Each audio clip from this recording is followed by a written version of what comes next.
السلام علیکم ناظرین، کیا حال ہے سب کا؟ امید ہے آپ سب خیریت سے ہوں گے۔ آج کی کہانی کا عنوان ہے متلاشی لڑکا۔ تو چلیے سٹارٹ کرتے ہیں۔ شن کیو پھر بیمار پڑ گیا۔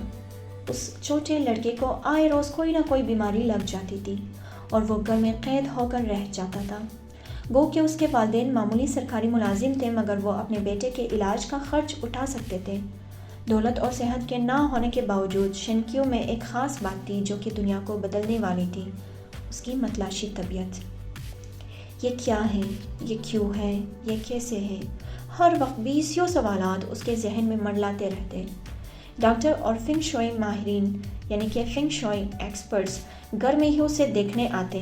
جب ڈاکٹر کوئی غلط دوائی دے دیتا، شن کیو پوچھتا کہ اس دوائی میں کیا تھا جس نے نقصان کیا، یا جب فنگ شوئی ماہر کوئی خاص مشق کرتا جس سے آرام آتا تو شن کیو ماہر سے پوچھتا کہ اسے اس مشق کا کیسے پتہ تھا۔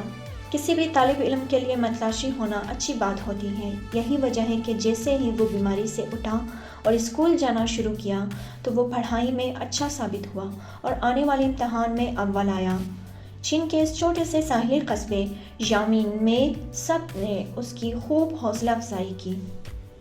20 سال کی عمر تک پہنچنے تک شن کیو کی صحت تو ٹھیک ہو گئی، مگر اس کی متلاشی ذہن اور بھی متلاشی ہو گیا۔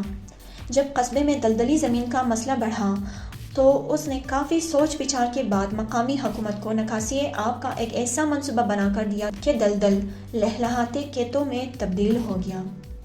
وہ اپنے علم میں آگے بڑھتا گیا اور پولی میتھ کے طور پر مشہور ہو گیا، جس کا مطلب ہے کہ ایسا آدمی جو کئی علوم کا ماہر ہو۔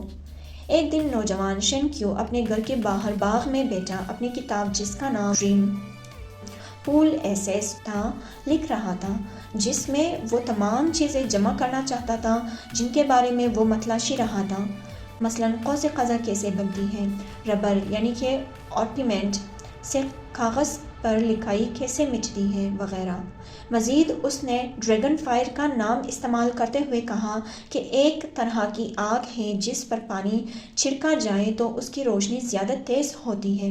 یہ عجیب معلوم ہوتا تھا مگر وہ ٹھیک تھا۔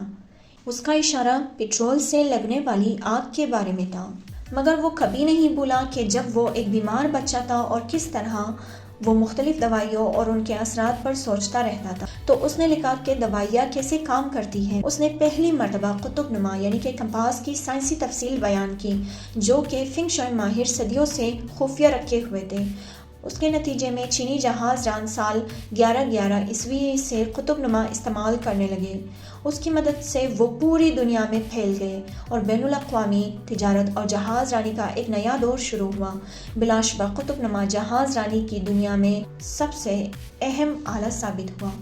شن کیو کی کتاب نے ہمیں بہت کچھ سکھایا، مگر اس کی زندگی نے ہمیں سب سے اہم سبق دیا: کبھی بچپن کے تجسس کو مرنے نہ دیں۔ ویڈیو پسند آنے کی صورت میں آپ نے لائک، کمنٹ اور شیئر ضرور کرنا ہے، اور ہاں، اگر آپ نے ابھی تک سبسکرائب نہیں کیا اور آپ چاہتے ہیں کہ آپ کو ہر دن اسی طرح کی انفارمیٹیو ویڈیوز ملتی رہیں تو کائنڈلی سبسکرائب کیجیے، اور ہاں، ساتھ میں موجود بیل کے آئیکن کو بھی آپ نے پریس کرنا ہے۔